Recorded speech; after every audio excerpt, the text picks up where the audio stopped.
Om Swastiastu, berjumpa kembali di acara Kalapurwaka yang bertemakan Balawicara. Kali ini saya khusus mengundang tokoh atau seniman Bleganjur yang berasal dari Tabanan, yaitu tepatnya di Desa Tunjuk. Beliau sangat menginspirasi banyak seniman muda dalam berkomposisi Bleganjur dan memantik seniman muda untuk semangat berkarya dalam mengkreasi Bleganjur masa kini. Ya, tidak asing lagi senior titiang, yaitu Bapak Made Arnamo. Om Swastiastu, Pak De. Swastiastu. Dumugi kena rahayu, Pak De. Rahayu. Tapi wastane kita hari ini berada di rumah Pak De langsung di Desa Tunjuk untuk berbincang-bincang tentang bagaimana Bleganjur zaman dulu dan sampai saat ini. Ya, seperti itu kurang lebih perbincangan kita kali ini dengan tokoh yang berasal dari Desa Tunjuk, yaitu Bapak Made Arnamo. Nah, secara singkat Pak De, perkenalkan kentennya, biodata dirinya, biografinya kedek Pak De. Om Swastiastu. Swastiastu. Nama litiang Made Arnamo, itu asal litiang dari Desa Tunjuk, Tabanan. Ya, litiang jadinya sudah akrab dengan gamelan sejak kecil. Kecilnya. Litiang dilahirkan dari lingkungan seniman juga. Kakek seniman, bapak juga Pak seniman. Ya mungkin turunannya juga. Iya. Itu yang membentuk darah seni. Yang jadi seniman sedikit. Itu artinya Titiang perlu jelaskan tentang data pribadi Titiang itu, sehingga Titiang sekarang ini jadi seniman yang masih aktif, walaupun sudah ya umur di atas 60-an. Gitu, di atas 60-an gitu. Jadinya Titiang masih aktif. Di samping itu Titiang sekarang artinya ditugaskan oleh masyarakat juga nih. Masyarakat yang Desa Tunjuk, yaitu menjadi perbekal Desa Tunjuk. Jadinya Titiang ini di samping jadus perbekal juga kesenimanan Titiang ini tetap Titiang aktifkan gitu. Jadi beliau niki Bapak Made Arnamo adalah seorang perbekal di Desa Tunjuk dan juga seorang komposer yang mumpuni sekali, dan kita mungkin tidak asing lagi dengan karya-karya beliau yang khususnya di Lelamat Anggong Kebiar yang terakhir tahun 2021 atau 2022 2021 beliau berkarya Lelamatan yang berjudul Danang Gulo di PKB. Nah, selain di Lelamatan, beliau juga dulunya aktif di Bleganjur. Jadi ini yang dirasa menarik untuk kita diskusikan bagaimana pandangan beliau terhadap Bleganjur. Nah, Bleganjur zaman dulu nih di Tabanan atau di Desa Tunjuk, apakah punya ciri khasnya Pak De? Yang menurut Pak De tahu, cara pandang Pak De Bleganjur pada zaman dulunya seperti apa kan? Sepengetahuan Titiang untuk orang Desa Tunjuk niki, jadinya gamelan Bleganjur itu beda dengan yang lainnya. Oh, beda dengan yang lainnya. Seperti contohnya ketika orang ada yang meninggal, itu pergi ke kuburan, itu diiringi dengan gamelan, namanya gamelan Bleganjur. Tetapi di dalam instrumentasi yang dipergunakan itu tidak menggunakan gong. Oh, tidak menggunakan gong? Tidak menggunakan gong. Yang menjadi finalnya adalah kempur. Sehingga nuansa yang ditampilkan secara musikalnya itu adalah batel jadinya. Oh, batel. Bleganjur batel kedengarannya. Contohnya seperti ini musikalnya. Ting pur ting pur. Ya, kempurnya ini sebagai gong. Siklusnya. Ting pur. Kalau dilengkapi sekarang komposisinya ting tong ting pur ting tong ting pur ting tong. Ada sesuatu yang hilang. Kenongnya di sini hilang. Karena bergenjurnya tidak menggunakan kenong. Kan tidak menggunakan. Hilang itu jadinya ada satu rasanya, oh kok hilang ini. Tapi setelah diresapi, oh ini batel gendengnya. Tapi dari instrumentasinya dia itu menggunakan kenang gendongan, pakai cengceng kopiah. Kenangnya dua kenangnya. Cengceng kopiah. Riong. Riong sama sekali tidak pakai. Tapi itu pencuannya niko berarti kempur dan kempli. Ya, dan tahu-tahu yang digunakan. Tahu-tahu bukan apa namanya kajarnya ya. Tahu-tahu yang digunakan. Itu kalau itu dipergunakan khusus untuk orang pergi ke kuburan atau orang yang meninggal. Nah, kalau untuk iringan ritual keagamaan pakai gong. Oh gitu. Ya, pakai gong cuma satu. Oh satu saja gongnya. Satu saja gong. Ya satu gong. Gitu. Tidak menggunakan ponggang dan bonang. Tidak pakai riong. Ponggang pun juga dipakai gitu. Berarti tetap secara instrumentasinya seperti yang tadi cuma nama gong aja. Nama gong ya. Nama gong aja. Itu nama gong. Tapi gila ini. Oh ini gila komposisinya. Yang tadi batel. Yang batel gitu. Yang ke kuburan atau mengiring orang meninggal, prosesinya untuk ya batel. Kalau mungkin dewayannya atau ritual yang lainnya gila pakai gitu. Tapi gongnya satu, dia dipukul 2 kali. Giring pur. Gitu, tapi ponggang tidak ada. Riongnya juga tidak pakai. Itu. Ya itu anunya. Artinya uniknya di sini. Saya pikir ketika saya pergi ke daerah yang lain, semua tidak ada. Oh, tidak pernah pakai kempur yang ditunjuk aja pakai kempur ini anunya. Kalau orang meninggal gitu. Gitu nariknya gitu. Artinya beda secara musikal, secara instrumentasi. Ya. Untuk konteks prosesi yang berbeda. Konteks yang prosesi yang berbeda. Berarti unik sekali nih untuk yang ditunjuk. Nah mungkin ini yang perlu kita gali dan mungkin tidak banyak yang tahu Pak Dengi. Bagi penggiat Beleganyur ini tidak banyak yang tahu. Mungkin ini menjadi sumber inspirasi ke depannya Pak Dengi. Dan secara tidak langsung sampai saat ini masih lestari nih. Masih nih kok. Makanya Pak tidak berani. Artinya apa yang sudah diwariskan dari luar itu biarkan Pak gitu. Biarkan Pak itu. Ya untungnya masih lestari. Masih lestari ini. Masih lestari sampai saat ini kalau orang meninggal tetap itu. Gitu. Berarti riong nih kok tidak pakai sama sekali. Sama sekali tidak pakai. Ponggang pun tidak pakai. Itu aja mainnya. Secara ritmis ya itu. Ya ritmis saja ya. Ya gitu aja. Artinya penyatuan rasa daripada segegongnya sudah menyatu dengan situasi seperti ini tuh gitu. Ya. Jadinya diumpamanya ditambahkan instrumen lagi sekarang itu kan tidak jadi masalah. Tidak jadi masalah. Tapi yang tidak berisi begitu sudah menyatu rasanya. Iya benar sekali. Secara musikalnya itu tidak pernah kacau lah jadinya. Pada saat menabuh itu menggambar itu biasa aja jalannya gitu. Biasa aja jalannya gitu. Untuk berarti untuk dewoyatnya nih kok tetap nggak pakai riong berarti? Tetap. Tetap tetap. Cuma sekarang ini dalam perkembangan berikutnya sebatas ponggang aja. Oh sebatas ponggang. Ponggang aja, riong sama sekali nggak pernah. Ponggangnya nadanya nung dan dang. Itu aja sekarang ini.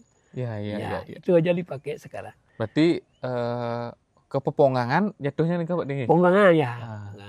Komposisinya tetap gila. Tetap gilanya. Dan gilanya temponya cepat. Tidak pernah lambat. Sejauh mana mengiringi daripada upacaranya itu tetap cepat terus. Tidak ada istilahnya isi pengadeng, nggak ada. Tidak ada. Makanya yang Tambalian itu biarkan aja seperti itu. Iya. Biarkan, maksudnya supaya dilestarikan yang memang begitulah keadaannya. Kekayaan intelektual leluhur yang ada ditunjuk itu harus dilestarikan. Jadi berkreativitas nih untuk saat ini sah saja kan tapi jangan lupa apa yang kita punya. Kekayaan leluhur itu jangan ditinggalkan. Masih dilestarikan sesuai dengan konteks dari prosesi. Ya. Kalau perkembangan saat ini kan sudah banyak ya Pak De ya ditunjuk. Sudah banyak. Banyak sekali dan mungkin tidak mungkin kayaknya seko-seko di Bali ya seperti yang ketahui pasti punya riong ini. Ya. Dan mungkin bisa riong dari gong kebiar dicopot. Ya. Apakah seperti ini perkembangannya kalau di sini kemungkinan dulu Pak De? Ya, pernah Titiang mengikuti ketika menggambel di pura. Karena sebelumnya kan tidak pernah pakai ponggang dan riong kan gitu ya. Nah, ketika ini Ida Betara akan pergi ke air suci, ya ke Beji istilahnya ya, itu. Ke Beji. Ya, dulunya memang tidak pernah diiringi. Dulu ini nggak pakai gamelan. Nggak pakai gamelannya, cuma diam di tempat ininya itu kan gong barungnya. Tapi menggunakan musikalnya gila. Tapi diam, tidak ikut artinya posisi ke bejinya itu. Ya, setelah berapa jauh udah itu gongnya dimatikan kan gitu kan. Nah, pernah pada suatu saat seko ini jelek asalnya hidup taruh lungo sing ngiringi aja gamelan. Nah, mulai saat itulah copotan untuk nundang apa tuh nundang dibuka lah itu karena diikat dengan tali kan dibuka. Nah, mulai itulah akhirnya mengiringi daripada upacara ke bejinya itu. Pernah yang saksikan sendiri soalnya dengan mata sendiri.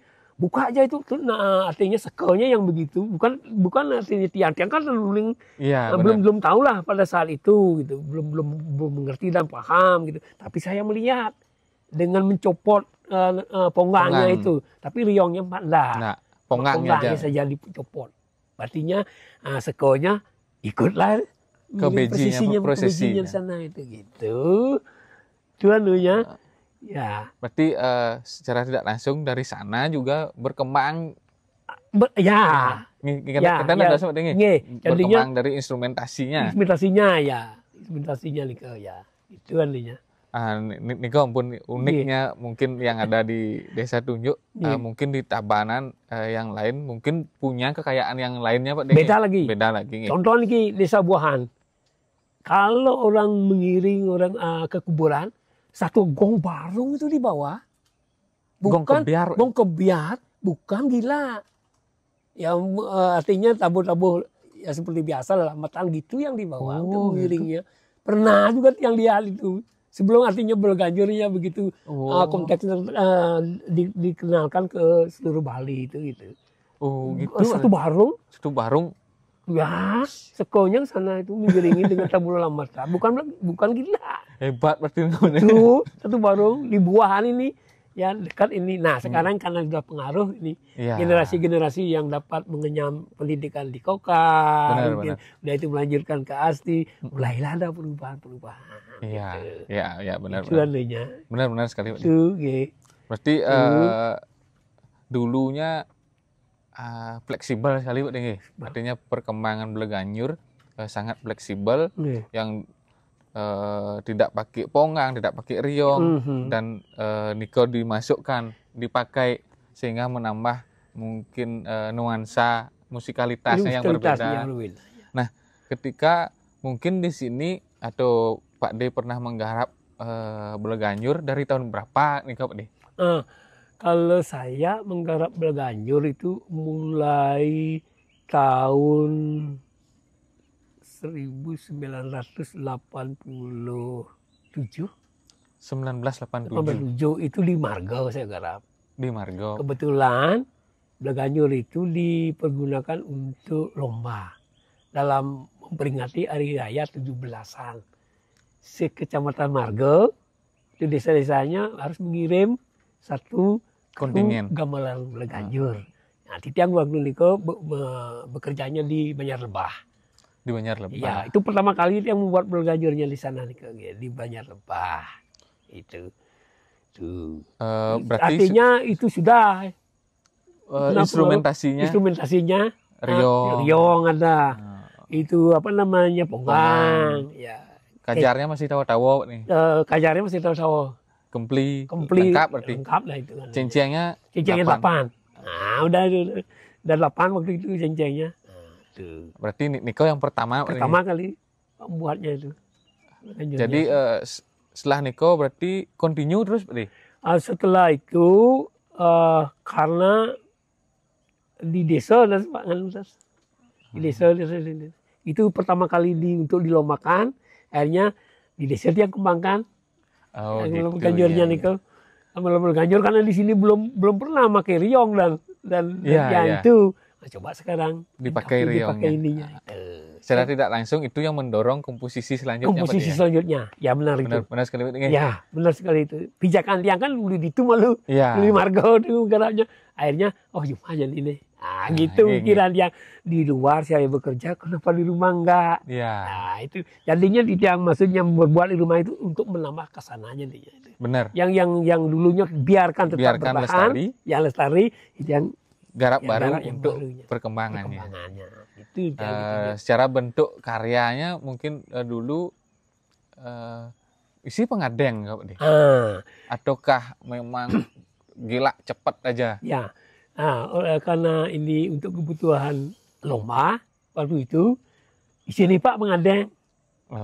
Gitu gila dulu udah di tengahnya pengadeng. Lagi ke cepat.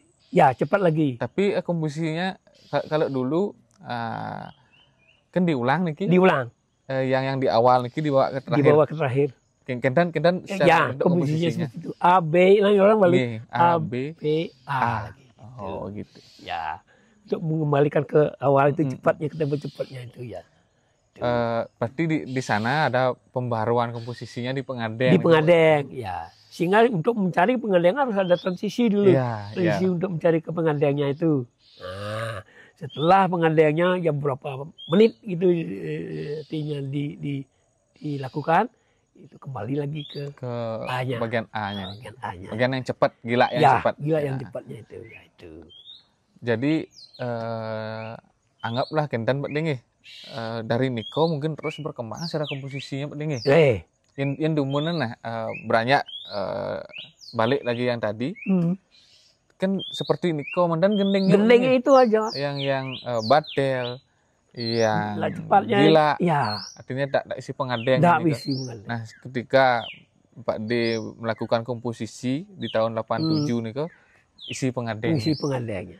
Dan Niki terus berlanjut kreativitasnya kan kreativitasnya dari sana berlanjut aja ya itu jadinya di seluruh Bali berganjurnya isi pengadeng jadinya itu populernya seperti ini ya jadinya cepat pengadeng cepat gitu jadinya dan mungkin itu sampai sekarang ya sampai sekarang ya mungkin strukturnya seperti itu jadi nafas dinamikanya itu mungkin diatur sedemikian rupa sesuai dengan kreasi dari teman-teman komposer yang lainnya. Nah, dan mungkin itu yang digarap Pak di yang dulu cepat, pelan dan cepat. Kalau sekarang kan berubah-ubah terus dinamikanya. Nah, pendapat Pak D tentang Bleganjur saat ini Pak D dengan pola-pola garapnya yang luar biasa sekali dan mungkin di luar Napi wastane sangat mengejutkan Pak Dengi. Artinya di luar ekspektasi. Kalau ada ini tadi kan ngidang kan Pak Dengi. Nah, Punapi pendapat Pak Dengi tentang Niko nih. Tentang perkembangan Bleganjur di zaman sekarang ini Niki ya. Itu boleh dikatakan sangat luar biasa baik dari segi teknik, kemampuan dan garap. Itu semuanya itu serba luar biasa gitu. Saya waktu itu pulang dari Solo, ketika mencari visitor, ketika sampai di rumah ada lomba Bleganjur, saya kaget itu, kagetnya luar biasa. Karena lumayan tidak mengikuti. Selama itu tidak mengikuti perkembangan Bleganjur. Ketika saya menonton di ajang PKB-nya itu, saya kaget betul. Oh begini sekarang perkembangan Bleganjurnya ya. Ya, itu benar artinya kecepatan tempo, udah itu teknik yang tinggi, anak-anak muda yang luar biasa itu. Saya salut dengan itu, artinya jadi anak-anak muda itu memang tempatnya, warnanya memang cocok ini di Bleganjur. Bleganjur sesuai dengan jiwanya itu. benar-benar saya kagum waktu itu gitu. Benar-benar saya kagum. Nah, melihat sekarang perkembangan daripada Pulau dari segi musikal pasti ada juga perubahan. Pastinya. Pasti ada perubahan. Nah, contoh saya sendiri juga ketika selesai tugas akhir magisternya itu, coba saya artinya menggeser pola kegilakannya itu. Pola kegilaan. Kegilakannya secara musikalnya itu biasanya kan 8, gitu, 4. Gitu. Berarti secara gila ini, mohon maaf yang potong. Secara gila nih berarti hitungannya 8 ya dalam satu siklus itu 8. Siklusnya. Berarti secara Kendan niki pun komposisinya harus ketat nih 8 nih. 8 ya. Gitu. Nah, ketika Pak D mengembangkan nih berarti diistilahkan kegilaan. Kegilakan. Karena pengembangan daripada gila. Yang pakai patokan dari teori geser. Oh, teori geser. Ya, pergeseran. Pergeseran umpamanya dari 4, 8 kan gitu kan gila biasanya. Sekarang ada 4, 9 gitu. Ya, gong pertama jatuhnya pada hitungan keempat, dan itu jatuhnya gong yang kedua pada hitungan ke-9. Nah, gitu. Yang lakukan itu pada saat tugas akhirnya. Jadi menarik. Itu tahun berapa, Pak deh? Itu tahun 2002. 2002. Makanya karya Titianga waktu selesai di magister di Surakarta, itu Prof Pangga selalu menghadirkan karya ke Prof Supangga. Prof Supangga itu diberikan kepada adik-adik kelas yang melanjutkan ke magisternya. Itu dipakai referensi oleh profnya karena baru juga mendengar ya gila itu biasanya dibalikan itu nggak 8 ya. 8. Gong pur. Mungkin ketika dikembangkan pur. Itu yang menjadi menarik. Menarik gitu. Prof Supangga waktu itu, wah ini nakal ini. Gitu. Ya dikatakan saya nakal gitu. Tapi menarik bagi beliau tuh. Iya. Bagi beliau itu jadinya dipakailah referensi pada adik-adik yang melanjutkan ke isi Surakarta gitu. Di samping itu juga kebetulan waktu itu kan Prof diterma juga. Oh, Prof diterma. Terma juga dari Jerman. Yang dari Jerman ya. Ya, Pak Sukoharjana. Sukoharjana juga.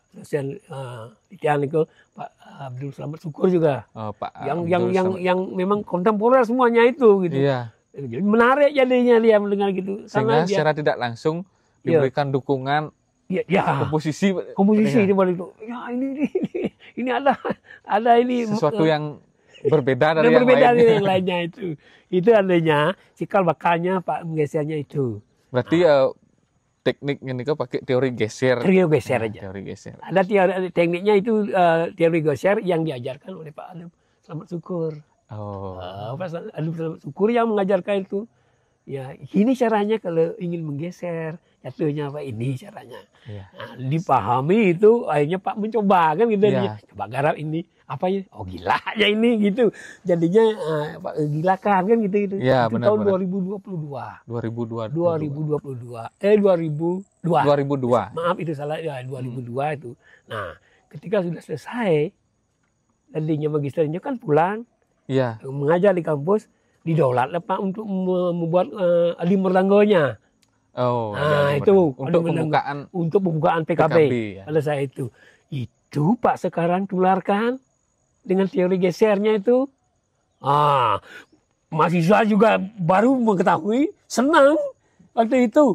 Wih, antusias, senang sekali. Nah, artinya Pak terus kerjakan ini sampai ada hitungan 9, ada hitungan 11. Itu gila Pak waktu itu. Ada 13, ada 17 gitu.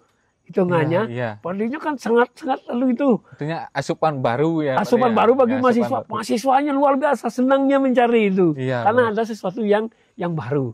Karena sebelumnya kan biasa dan mendengarnya gila-gilanya itu. Pur pasti ya. Ya di sana.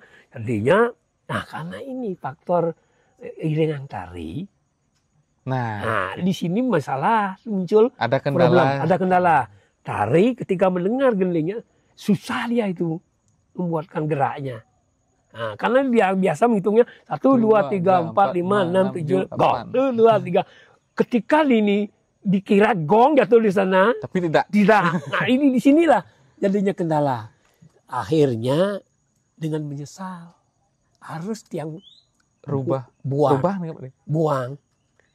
Oh. Di bagian akhir ini memang keningnya luar biasa. Senangnya itu penabuhnya saya buang supaya tarinya bisa masuk. Nah korbanlah di sini. Mahasiswanya pada saat itu marah gitu. Berarti ada gap. Iya waktu Ya, itu marah penabuhnya. Saya berikan pemahaman karena ini kita kerjasama dengan tari. Ya mari kita artinya mengalahlah sedikit. Iya. Jangan sampai nanti terus juga kita pentasnya ini untuk di PKB jangan sampai nanti tidak sampai pentas gara-gara sama-sama Masalah mempertahankan kecil gini, idealis itu nantinya kan harus fleksibel, Pak De, ya. fleksibel lah. Luas keluasan itu yang penting Akhirnya ya. terus Pak berikan pemahaman mahasiswanya akhirnya maulah. Pernah juga itu disuruh latihan datang dia itu. Karena Ada hal yang revisi dipengaruhi. ya, revisi ya. Gitu. Itu sampai pada saat itu. Niko di tahun 2003 itu kejadiannya itu gitu. Berarti dari tahun 2003 sudah ada apa namanya gila yang gila dengan teori geser nih. Ya. Pak D sudah lakukan dan mungkin tidak cukup populer waktu itu, Pak D, ya. Betul. Dan itu yang menjadi nuansa baru dalam Adi Merdango di tahun 2003 dan memberikan rangsangan juga, Pak D, ya. Memberikan rangsangan terhadap mahasiswa atau komposer-komposer muda waktu itu. Waktu itu ya. Dan yang lainnya nih kok kan tetap berhasil juga dilakukan, Pak D. Pada saat 2003 nih kok mengembangkan gila nih kok kan tidak sepenuhnya dirubah, ya. Ya, dah sebenarnya tetap yang ada berpegangan rohnya gila itu tetap yang pertahankan. Iya. Tidak keluar dari itu, cuma teori gesernya saja. Ya, teori geser. Teori gesernya ya itu, penggeseran penempatan jatuhnya gong itu aja. Berarti secara tidak langsung itu berpengaruh kepada formulasi komposisinya, Pak De, ya. Jelas, betul itu. Ya. Artinya dengan teori geser di jatuhnya pukulan gong ke-4 dan ke-9 ataupun ke-4 dan ke-12 dan lain sebagainya ini akan pengaruh kepada melodik, sistem mungkin ritme dan lain sebagainya. Berpengaruh. Baik dari segi tempo juga itu berpengaruh juga itu. Dengan adanya pergeseran seperti itu gitu. Ya. Kadang-kadang kumplinya dia itu off ya. Kadang-kadang dia on lagi gitu. Nah gitu. Berarti kalau secara tradisinya kan tetap on. Ting. Kadang-kadang ting gitu jadinya. Ya. Karena ada pengaruh apa namanya? Pukulan kempur. Pukulan kempur yang harus kemplinya Niko digeser. Sesuai kebutuhan estetikanya. Gitu. Itu ya. Ya, kalau dipaksakan dia on terus enggak mau dia. Jadinya mau palu dah benturan sehingga estetis kita itu dalam enggak enak ini kan gitu. Mengurangi rasa itu. Artinya memberikan peluang offbeat niki secara tidak langsung nuansa gila itu yang berbeda gitu. Yang berbeda. Jadinya dia off dia gitu. Makanya dia artinya tidak dipikirkan dulu bagaimana nanti jadinya kan gitu. Benar. Cuma tiang gesernya dulu ini yang mana kan ada perubahannya ini kan gitu. Nah, dari di sini dia ini mulai off dia pukulannya. Nah, jadinya Pak tahu jadinya ini ya. Kalau geser seperti ini begini jadi pukulan kumplinya. Dari secara langsung di lapangan itulah kita tahu. Langsung eksplorasinya ya. Ya, langsung di sana diketahui. Pada saat membuatnya belum terbayang bagaimana nanti pukulan kumplinya. Kok ada perubahan yang setelah di lapangan itu dikerjakan gitu. Jadi kan tidak serta-merta harus ketika gila ini berkembang menjadi kegilakan, tidak serta-merta jatuhnya pukulan gong di hitungan keempat dan ke-8. Ya. Ini sesuai dengan seperti yang kita diskusikan tadi, sesuai dengan estetika dan formulasi yang kita ingin hasilkan dari hasil teori geser ini. Seperti itu Pak De. Luar biasa sekali pemikiran dari beliau niki yang mungkin bisa menjadi inspirasi bagi komposer-komposer muda yang ingin mengembangkan gila menjadi kegilakan.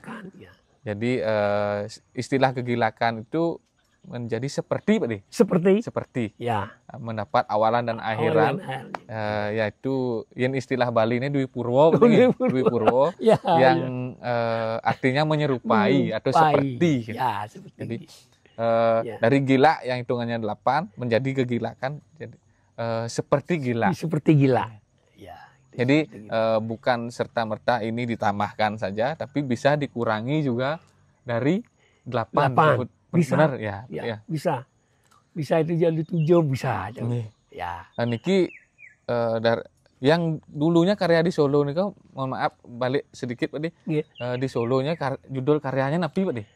Judul karyanya niki yang pergunakan komposisi 2. Komposisi 2. Tapi dalam bingkai keseluruhannya itu adalah Wak Bajro judulnya.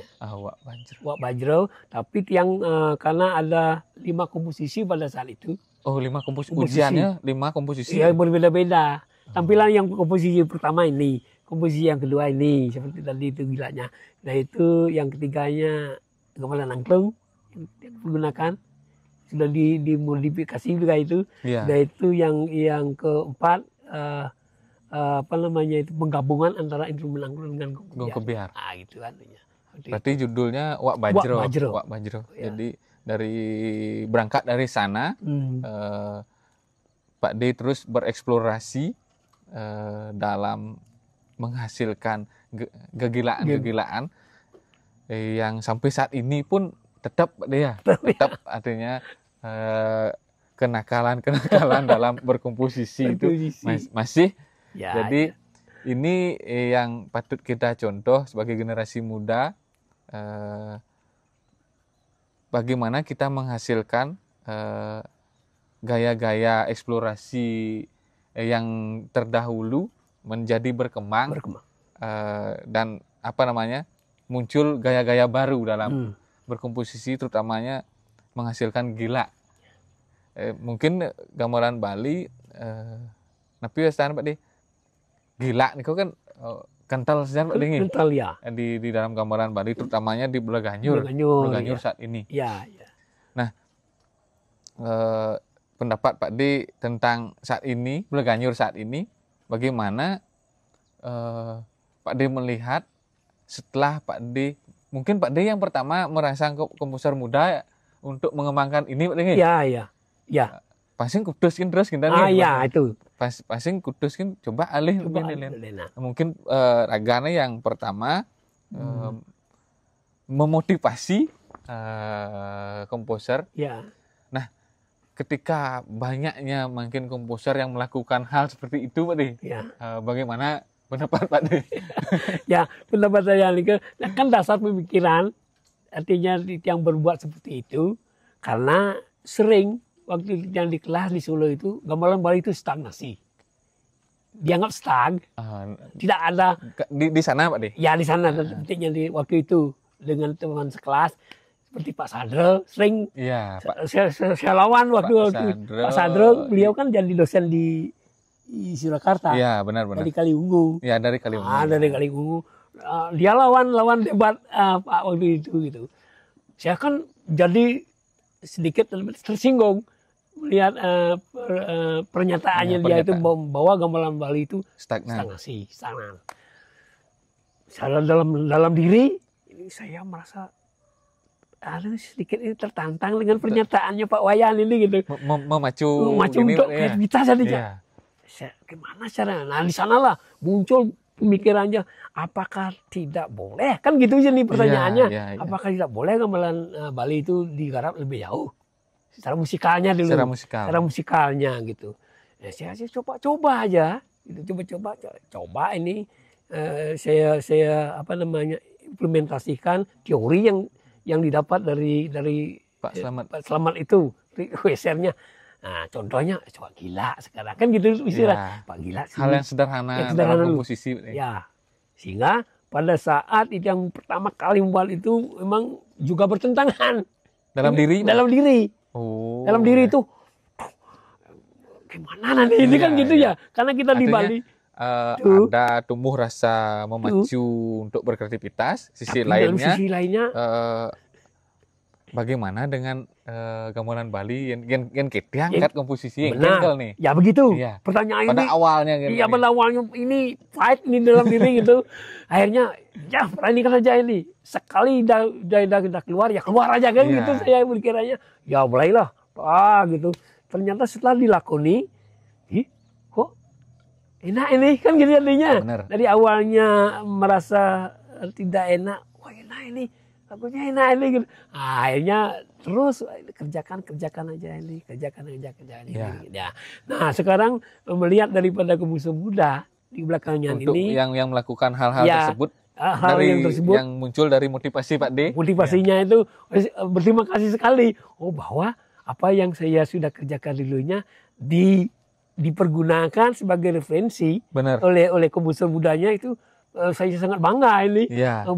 bahwa gamelan Bleganyur terutama di dalam memainkan musikalnya gilanya itu sudah dikembangkan ada untungannya sudah banyak ya. sekali saya mendengar hanya benar gitu aja udah tahu udah gitu Benar. dari benar karyanya sekali. itu ini sudah dikembangkan ini tapi saya sangat bangga gitu sehingga komposer mudanya itu berani juga artinya membuka wawasan. Ya. Tujuan Titian Niki berkarya seperti ini adalah cuma untuk membuka ruang pikir bebas kepada apresiator ya bahwa gamelan Bali itu bisa loh dikembangkan Tidak stagnan seperti tidak itu. stagnan. Jawab dia ngertinya apa yang dinyatakan oleh Pak Wayan Sadro almarhum beliau sekarang itu siang jawab Benar dengan musikal yang baru itu. Benar. Ya, Secara gitu. tidak langsung kan dan ada Pak Denge. Nggih. Pak Sadro, almarhum Pak Sadro niko memberi peluang lebih lebar dan beliau memacu Pak D dengan pernyataannya bahwa gamelan Bali tersebut stagnan. Nah, sehingga muncul keinginan Pak D untuk mengembangkan dari gila tersebut. Ya. Nah, niko dasarnya yang pertama Ya. muncul keinginan mengembangkan gila menjadi gegilakan. Ya. Dan itu pun sebenarnya masih bertentangan dalam diri Pak D. Bertentangan awalnya ya.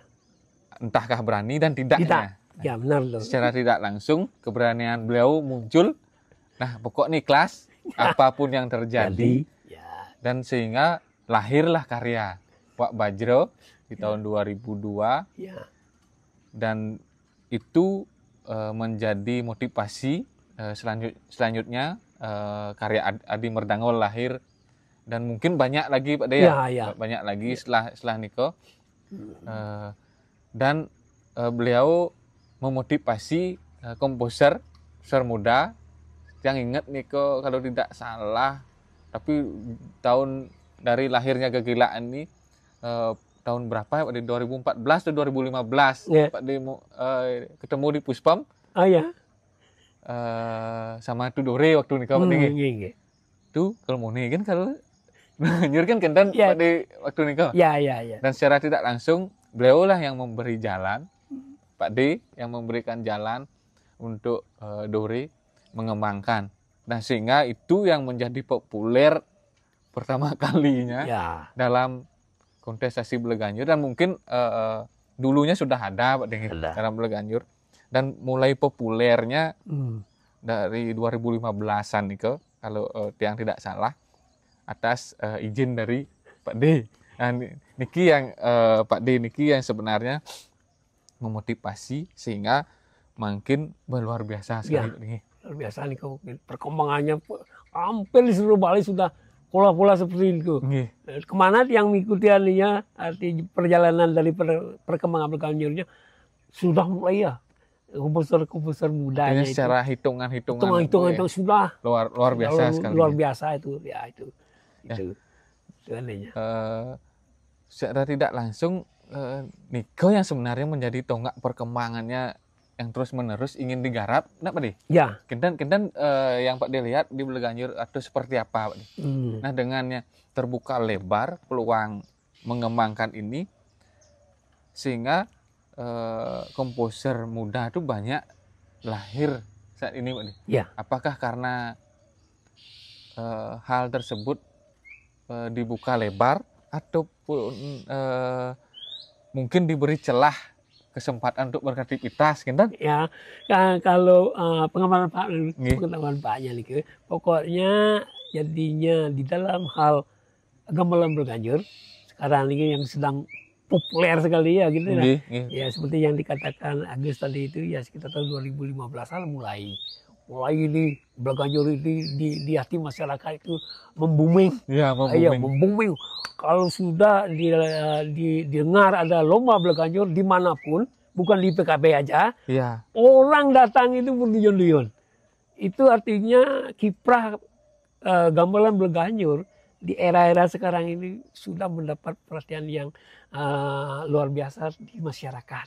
Artinya bukan tidak diterima, justru diterima perkembangan gamelan itu karya-karya daripada komposer sekarang itu diterima dengan baik, jadinya bukan dicemooh. Iya. Bukan dicemooh. Itulah tujuan Pak Yunanya itu kan untuk membuka ruang pikir bebas, sehingga apresiasi kepada karya-karya seni komposer muda kita itu diberikan juga ruang waktu untuk berkreativitas. Benar ya, sekali. Dengan demikian dia akan bangkit, terpacu, percaya diri jadinya gitu. Oh saya mampu kok.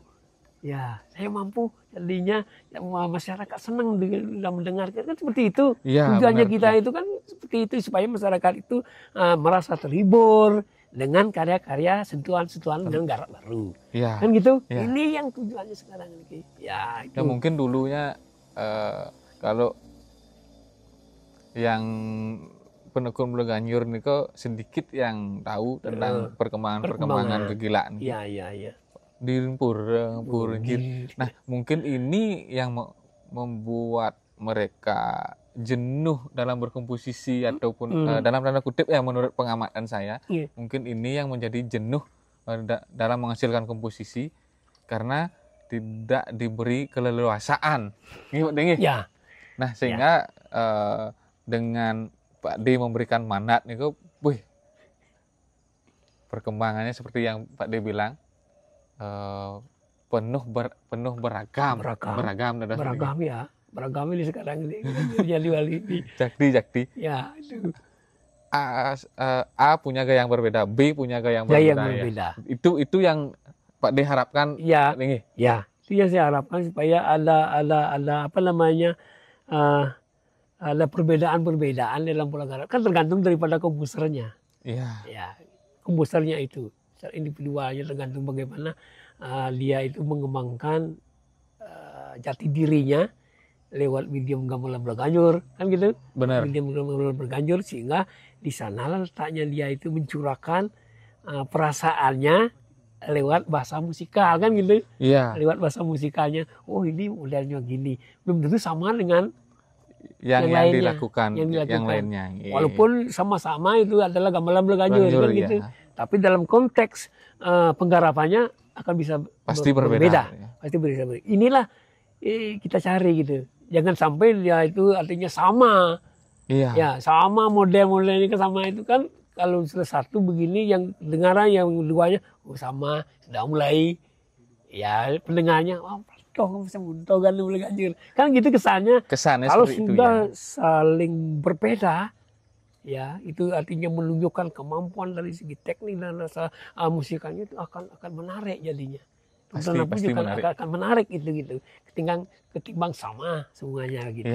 Ya. Berarti penuh warna dan penuh keberagaman kreativitas nih kok yang luar biasa. Luar biasa ya. Jadi itu yang membawa kesan Bleganjur saat ini penuh warna dan semuanya memiliki komposer memiliki gayanya masing-masing dan mencurahkan kreativitasnya masing-masing juga. Ya. Nah, itu salah satu pengamatan Pak D dalam perhelatan Bleganjur belakangan ini dari mungkin tahun 2015 sampai Saat ini. Ya dekade 10 tahun lah. Ya. 10 tahun itu yang menjadi pengamatan Pak D, dan patut berterima kasih juga sudah diberikan jalan untuk membuka pemikiran, membuka konteks komposisi gila ini ke selebar-lebarnya, ya. Mengembangkan. Nah, mungkin Pak D tapi wastane gila niko hanya niko mandan Pak D dalam konteks tradisinya jin pun jin, ataukah mungkin ada yang pendek atau ada yang panjang? Ya. Kalau dari segi ukuran ini, kalau menyebut pendek dan panjang kan ada ukurannya itu kan. Iya. Ya ada memang dikelompokkan gila kita di Bali, ada gila yang pendek, ada gila yang panjang kan gitu. Gila yang pendek itu kan ukurannya 48 kan gitu. 4 dan 8. Kalau ukuran yang lebih panjang sampai 16 dia itu. Sampai 16. Sampai 16 baru gong finalnya Gong kan final. gitu. Ya, sehingga dengan adanya gila panjang itu bisa saja akal untuk membuat temponya ini sedang apa lambat kan gitu. Karena ukurannya panjang. Kalau panjang ya. Sedang atau lambat? Atau lambat.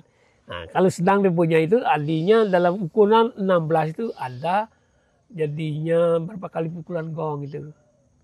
Yang lambat. Yang lambat. Yang sedang. Yang sedang itu kan 2 tetap. 2. Ya, kalau yang lebih lambat bisa 4 jadinya dalam satu anunya kan gitu. Dalam satu siklusnya. Ya, gitu kan. Karena apa? Otomatis kalau gila yang panjang itu temponya akan berubah juga kan gitu. Iya. Ya. Dari hitungan yang 48 itu kan cepat dia itu. Banyak ruang di dalam komposisi tersebut dia. Ya. Semakin panjang itu. Semakin banyak ruang dalam mengkomposisikan. Ya, benar. Jadi untuk merancang gila nih Pak D. Melodi ini sangat berpengaruh Pak D. Iya, sangat berpengaruh kalau merancang gilanya itu. Berarti ini sah saja semeton. Yang mana yang dibuat duluan, entah jin pun jin atau melodinya. Karena niki seperti yang dibilang Pak D niko sangat berpengaruh ke melodinya. Ya. Jadi berarti niki formulasinya untuk mencapai gong pertama di keempat dan mencapai gong kedua niko ada tips khususnya berarti Pak D? Ada tips khususnya niko. Ada gitu. Seperti yang pengalaman yang niki. Kita mengharapnya itu pasti pokok gending gulegay. Berarti dari melodi dulu. Ya, melodi. Nah, itu dari melodinya dari sanalah kita akan menentukan isian-isian yang lainnya. Iya, benar. Ya, kalau sudah kita tentukan pokok gendingnya, isian-isiannya ini, ini taruh sini, ini taruh sini. Jadi dengan demikian formulasinya kan akan lahir di sana. Ya. Dari pokok melodi. Pokok melodinya itu. Atau yang ada yang kedua. Gitu kan. Ada alternatifnya. Alternatif yang kedua. Ya. Ritmis yang kayak malu. Kok gendingnya sengaja gitu. Oh. Gitu. Ritmis yang malu kayak. Ada seperti ini teknik yang dalam buat apa namanya? Bleganjurnya. Bleganjur. Ritmis dulu. Diceng-ceng. Diceng-ceng mobil gitu. Udah itu di pola gegulatan kenang. Ya, dari sana saya bisa menentukan juga gitu. Oh, kita gulat kenang kayak gini, dininya jadi gitu. Oh, gitu. Jadinya dia kawin dia gitu. Kawin ya. Ya, jadinya kawin. Artinya tidak buntu di dalam satu instrumen saja Pak D ya? Bukan ya. Ini yang mungkin menjadi tips komposisi teman-teman. Ya. Jadi ada banyak alternatif. Yang pertama seperti yang Pak D bilang dari pokok melodi. Jika teman-teman buntu juga ada ritmisnya. Dan mungkin gegulatan kenang ataupun bagaimana itu yang akan melahirkan pukulan-pukulan yang lainnya merangsang komposisi jadi yang lainnya. Yang lainnya ya benar. Kita berarti gila nih kok kalau kesimpulan tiang bukan hanya jir pun burjir saja pukulan kolotomi itu yang menjadi penting dalam penanda, tapi ada unsur-unsur yang lainnya yang lebih penting seperti yang Pak D bilang tadi. Ada melodinya, ada juga ritmisnya. Ya, gitu. Mungkin yang lainnya enten malih Pak D. Titiang pengalaman titiang Iko aja, nanti yang berbuat itu dari ritmisnya, kemudian itu dari melodinya. Dan di samping itu biasanya gamelan gila itu kan awalnya itu kan mulainya dari kendang. Kalau dulu. Iya. Ya. Secara tradisi dulu. Tradisi dulu paling kendang dulu mulai. Ya, kendang. Nah, ini membuka juga ruang pikir yang apa? Apakah selalu kendang aja mulai kan gitu loh? Benar. Ya. Apakah instrumen yang lain tidak boleh? Ya. Nah, itu pertanyaannya. Ya, ini pertanyaan menarik nih. Pertanyaannya di sana dulu Tian, apakah instrumen yang lainnya tidak boleh? Siapa yang tidak membolehkan itu artinya dipertentangkan dulu dalam diri gitu. Iya, benar. Ya, dan siapa yang tidak membolehkan kan gitu loh. Itu yang benar. Siapa yang tidak membolehkan? Orang ini kita berkesenian bebas kok. Ya, kita bebas saja itu. Nah, dari sanalah. Oh, coba sekarang ayo mulai dari apa namanya? Ponggang. Boleh saja. Ya, kenapa tidak? Iya. Ya, bagaimana polanya sekarang kan gitu. Kita yang mengaturnya itu. Bisa dari sanalah kita menentukan seperti yang katakan tadi esensial yang lainnya. Iya, benar sekali. Itu. Benar jadinya sekali. Bisa dari ceng-ceng mulai sah. Why not? Iya, gitu. Iya, benar. Itu artinya kita diberikan peluang untuk artinya melihat, oh ini ensemble loh. Iya. Ini modelnya ensemble-nya. Karena di ensemble itu banyak instrumen. Ya. Mau apakan sekarang dia ini? Masa dari satu instrumen aja mulainya. Kan gitu. Kita lihat, oh ini instrumen. Mau saya banteng, mau saya goreng apa kan gitu. Iya. Nah dari sanalah jadinya pikiran yang terbuka. Jadinya memberikan peluang. Jadinya untuk dari manapun kita bisa mulai. Ya. Dari itu juga pun teori bentuk yang dapatkan dari Pak Sukarjana gitu. Yang kan belajar dari sana juga. Iya. Terkait dengan teori bentuk nih kok. Ya. Napi Pak nih. Teori bentuk secara formal. Oh, secara formal. Secara formalnya. Seperti ini. Ya. Mungkin di Bleganjur niko awal mulai kenal. Setelah niko gila. Cepat. Gila cepat. Niki teori bentuk. Ya. Jadi berangkat dari teori bentuk ini berkembang. Kan gitu ya. Masa bentuknya gini aja kan? Itu udahnya. Dari sana kita dibuka muncul pertanyaan-pertanyaan yang menarik. Yang menarik itu di sana. Iya, benar. Dan adanya teori itulah yang peluang ini kan gitu aja, jadi ada peluang bisa dikembangkan atau digarap itu. Tuh bisa digarap ini, kenapa tidak kan gitu. Saya itu ingin mencari lah yang baru gitu, boleh tuh gitu. Sehingga banyak muncul karya-karya artinya yang secara konteks kreativitasnya berbeda dari apa yang kita wariskan pada zaman dulu. Artinya mungkin teman-teman flashback lagi ke Bleganjur zaman dulu, kebanyakan yang saya tahu dalam tanda kutip juga mulainya dari kenang, dari kenang. Dan di tahun 86 juga Pak D. Asnawo menggubah yang mulai dari riong dan seperti apa yang kita diskusikan kali ini, Pak D. Harnawo membuka lebar apakah dari kenang dan dari riong saja. Mungkin Napi Wastane ini ensemble yang bisa dikreativitaskan sedemikian rupa dengan mencapai bentuk baru. Benar gitu Pak Deha? Ya, menjadi bentuk baru jadinya. Sehingga mungkin ini yang menjadi tonggak ke depannya Pak Deh. Komposer muda untuk berkarya tentunya. Iya, untuk berkarya ya. Dan pada kuncinya berani mengambil risikonya nih Pak Deh. Ya, harus berani mengambil risiko. sekali kita udah buka kulit, ya buka lah seluruhnya, Iya. jangan setengah kan gitu.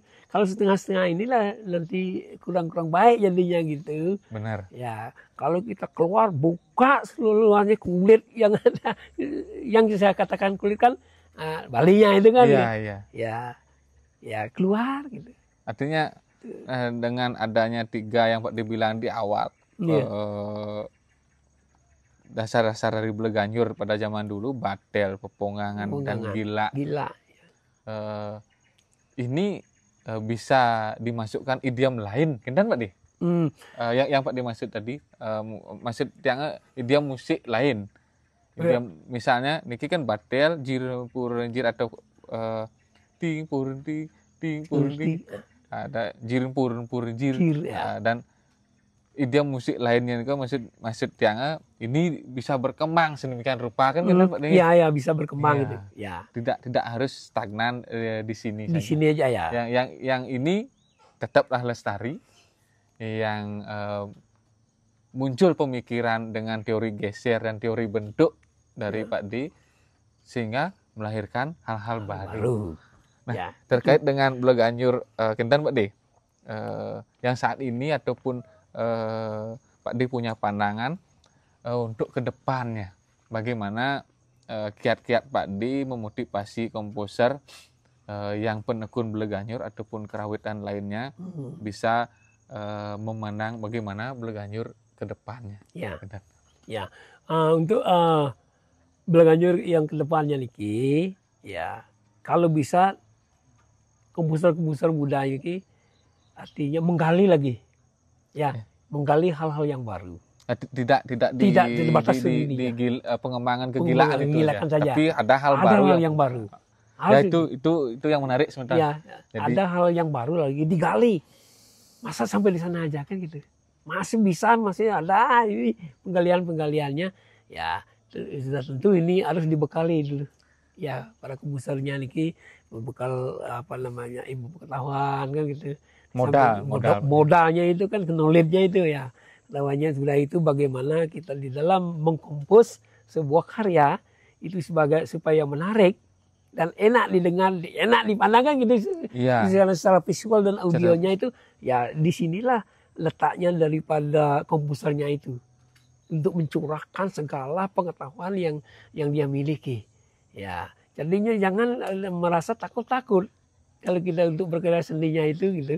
Takut-takutnya nanti disalahkan kan gitu ya. Ya kan masih ada pemikiran seperti itu. Tidak ada salah benarnya dalam komposisi, tidak ada salah benar gitu. Semuanya yang penting karya seni ini. Ini karya seni loh. Ya, kita buka kepada audiens. Ini loh karya seni sekarang itu. Ya, mau diterima tidak diterima itu kan tidak persoalkan itu kan. Yang penting kita itu di dalam berbuat menawarkan.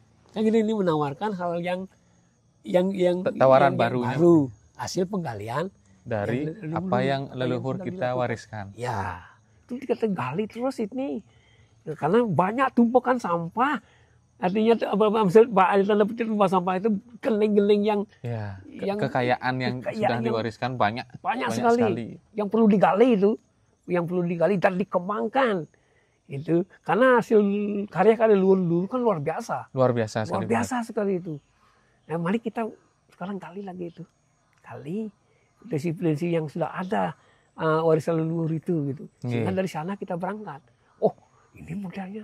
Mungkin aja telinga kita aneh mendengar dulunya itu kan. Waktu dulu itu sudah begitu. Sudah aneh. Ya. Aneh sekarang lihat ini coba digarap lagi ini. Pasti akan muncul hal-hal yang baru. Muncul pemikiran-pemikiran baru itu. Ini kalau tidak ada pemikiran yang seperti itu, ya seperti tadi itu nanti. Sebegini aja sekarang ini. Flat, tidak ada dinamika grafik yang naiknya. Ya gitu jadinya. Nah disinilah tantangan bagi komposer mudanya gitu. Ya, kita maju berani, orang karya seni. Ya, benar. Tidak ada yang menyalahkan ini. Tapi dengan dasar yang kuat. Yang kuat dasarnya. Artinya tidak serta merta tidak punya dasar untuk itu sah-sah saja, tapi alangkah baiknya dasarnya kuat. Ya, dasarnya yang kuat. Kita mengembangkan dari apa hasil kita yang mengembangkan itu dapat dipertanggungjawabkan dengan baik juga Pak De. Ya itulah. Jadinya kita memberikan penjelasan gampang jadinya. Ya. Karena sudah dari dasarnya kita sudah dapatkan kan gitu. Untuk membicarakan itu kan gampang gitu. Benar. Ya, ketimbang dari mana? Petijo yang mana? Tidak jelas. Tidak jelas itu kan tidak jelas intinya itu. Kalau sudah dasar kok, saya berdasarkan ini, yang padukan dengan teori ini lahirlah ini. Lahir ini. Ya. Kan gitu dasarnya itu. Benar. Ini. Jadinya kuat jadinya itu. Secara akademis juga kuat pertanggungjawabannya nih. Ya. Walaupun ini tidak akademis, perlu juga dipertanggungjawabkan kepada masyarakat. Kalau ada yang bertanya, kan gitu kita bisa mampu menjelaskannya sehingga masyarakat itu mengerti jadinya. Benar. Ya, mengerti dan tidak mencemooh jadinya karya yang kita lahirkan, justru memberikan positive thinking jadinya. Benar Pak De. Oh, ini caranya dia gitu. Karena memang jangan disalahkan. Karena penonton baru sebentar mendengar gitu kan, baru mendengarnya kan awam dia itu. Pasti. Ini kan gitu jadinya. Kalau kita sudah jelaskan, wah pasti akan diterima itu pentingnya. Benar sekali Pak De. Gitu. Kalau kita sudah jelaskan tentang apa yang kita perbuat, jadi untuk mengapresiasinya lebih mudah, lebih gampang, dan penyampaian pesan dari karya tersebut juga tersampaikan dengan baik kepada audiens. Nah, yang juga ingin kendan Pak De, cara pandang Pak De terhadap lomba Bleganjur yang ini kan lagi booming sekali Pak De, lagi booming. Nah, karyanya pun sangat rumit sekali dan mungkin sangat sulit untuk diapresiasi. Nah, mungkin Pak De punya pengalaman menjadi juri di Bleganjur dulu.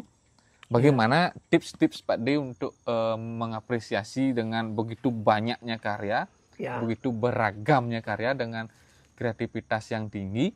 Jadi bagaimana tips Pak De untuk menganalisis sekejap dalam konteks kreativitasnya, bobotnya, temuannya, bentuknya. Apakah Pak De punya tips khusus yang mungkin bisa dibagi untuk teman-teman untuk mengapresiasi secara tinggi lah? Nah, menurut pandangan dia pengalaman jadi juri juga, jadi juri gitu untuk di gamelan Bleganjurnya itu, dasar yang pertama itu kita pegang dulu rohnya. Roh Bleganjur itu kan gila. Pegang dulu itu. Dasarnya itu dulu pakai. Ya.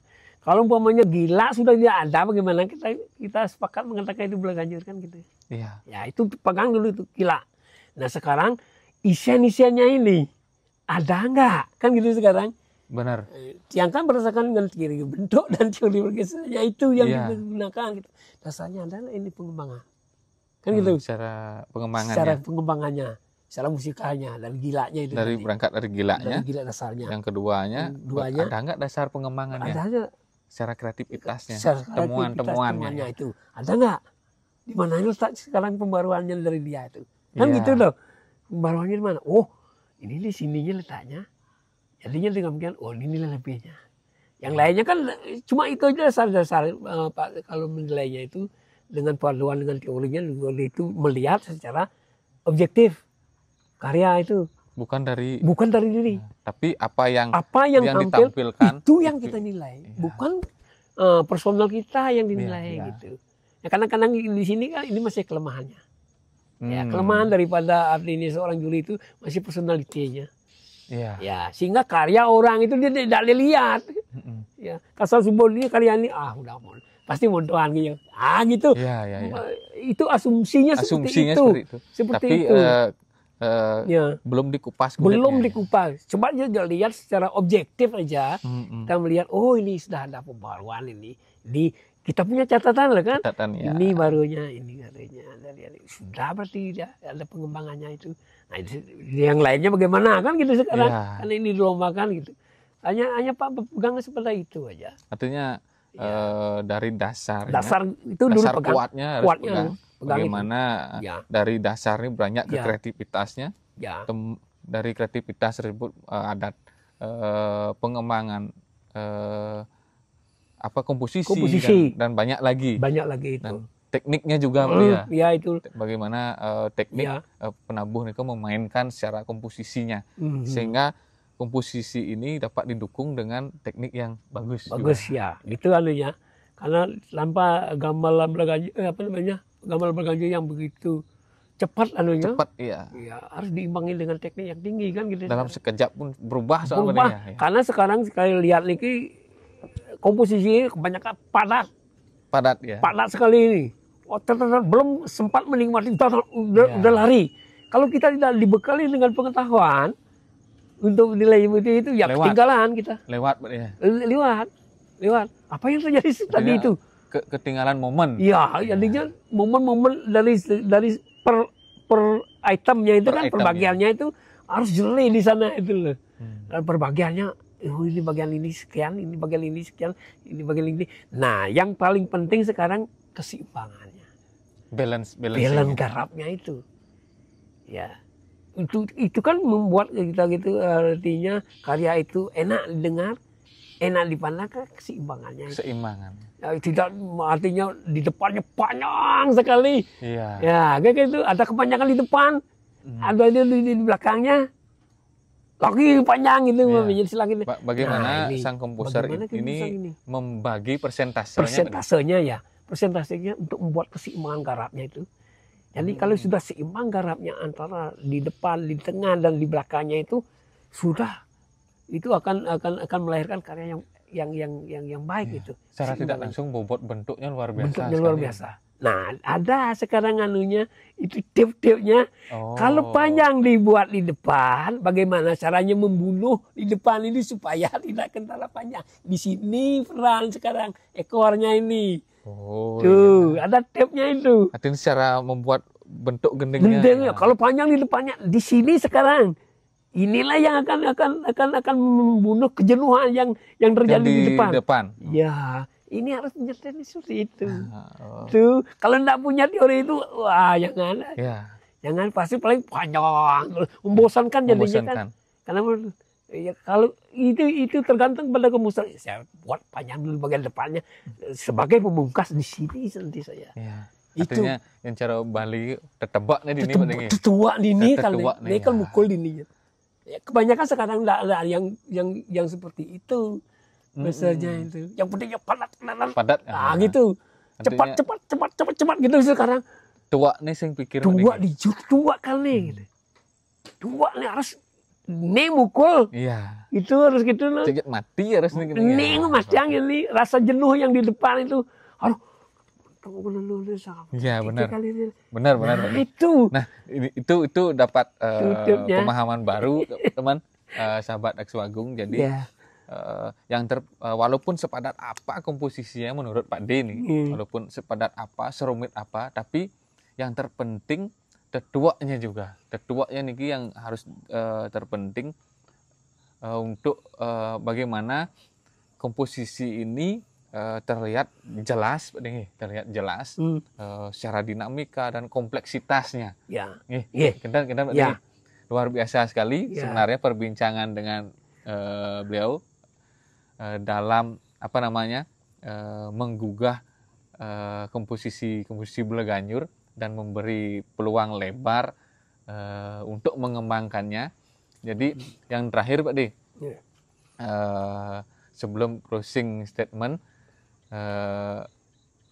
mungkin Pak D bisa memberikan saran atau tips kepada komposer-komposer yang penggiat Beleganyur saat ini, memberikan pesan khusus mungkin terhadap komposer penggiat Beleganyur ataupun kerawitan yang bisa dibagi untuk Beleganyur ini makin lestari, berkembang, dan mungkin masa depannya bagaimana? Ya.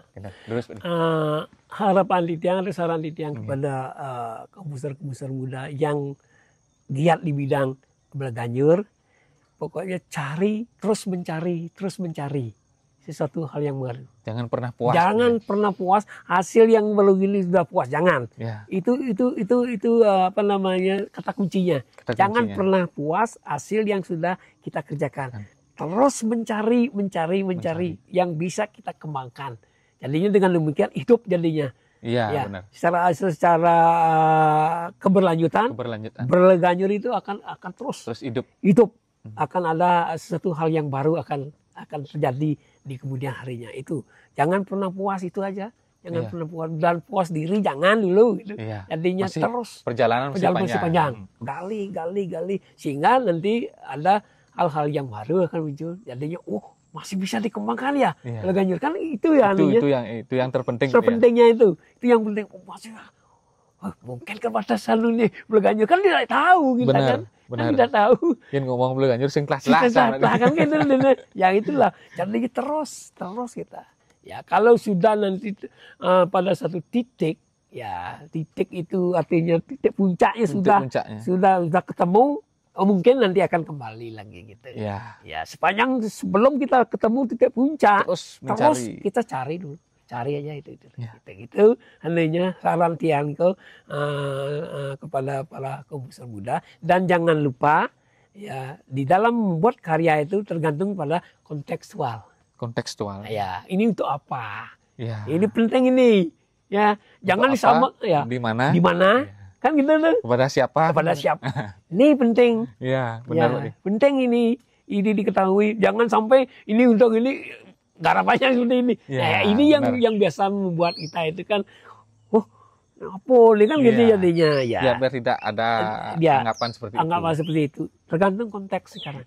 Kontekstual itu sangat penting sekali diketahui oleh para komposer mudanya itu. Ya. Jadi dengan demikian kita bekerja itu jadi enak jadinya. Benar. Ya, jadi enak, tidak ada tanggapan dari masyarakat atau audien itu mencela daripada karya kita. Ya, orang mencela itu kan sah-sah saja kan gitu. Bebas itu artinya. Tapi kita sekarang mengkondisikan diri kita. Mengkondisikan diri itu. Pintar-pintar kita mengkondisikan diri gitu. Iya. Ya gitu. Kalau sudah pintar-pintar mengkondisikan diri, aman lah kita kedepannya untuk berkarya seninya itu gitu. Benar sekali Pak. Ya, itu itu tips yang luar biasa dari Pak D. Sederhana sekali. Terus mencari, terus menggali, dan jangan pernah puas dengan apa yang kita sudah capai. Jadi ketika kita terus menggali dan kita terus mencari, kita akan mendapatkan pemikiran-pemikiran baru untuk Beleganyur di masa depan. Terima kasih Pak D, waktunya yang sudah meluangkan waktu untuk komunitas seni Taksuagung dalam acara Kalapurwaka yang bertemakan Bala Wicara. Sampai ketemu di episode berikutnya, tentunya dengan komposer-komposer yang sangat menginspirasi sekali bagi teman-teman dalam bidang Beleganyur. Jangan lupa subscribe channel YouTube Taksuagung, like dan komen.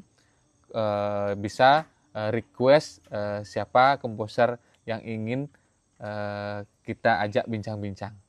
Terima kasih. Sampai berjumpa di lain kesempatan. Salam pada Sami Rasa.